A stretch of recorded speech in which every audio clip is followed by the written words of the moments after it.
My name is Sarah Schafer from Irving Street Kitchen, and I'm here to make truffled root vegetable chips. So we've got sweet potato, carrots, parsnips, rutabaga, and baby beets. Let's take the sweet potato, and we have to peel each one.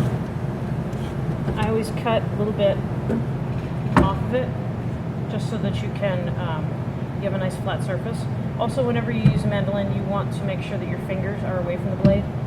So I always press with the palm of my hand and my fingers up top, just sort of holding on to whatever I'm cutting. I came up with the truffled root vegetable chips. It's sort of a combination of a lot of different things, a lot of different recipes I worked in. I used different types of chips for garnishes and things like that, so I just thought it would be fun to throw them all together instead of doing something like a potato chip or a fry. Now we'll do carrots.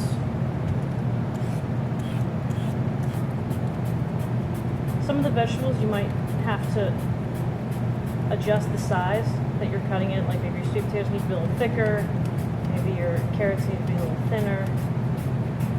Parsnips are probably the softest one, so you have to be even more careful. Rutabagas, you probably want to save the beets until last because they make everything red. Even when you're frying, this should be the last thing you fry. And I like to cut it in half.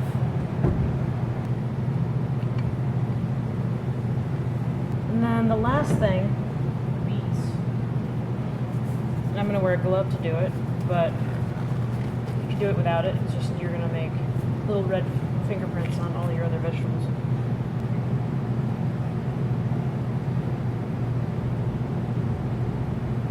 So I'm going to start with rutabagas, and then the oil should be about 375, 350, 375. It's fine. Drop them all in. Be careful you don't drop in too many, so the oil doesn't expand and overflow the pot. You also just don't want to dump them in. You want to dump them in almost one at a time. They'll fry more evenly. The oil will coat them as they go into the fryer.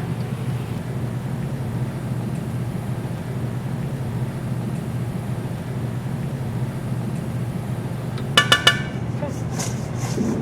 So after you fry your chips,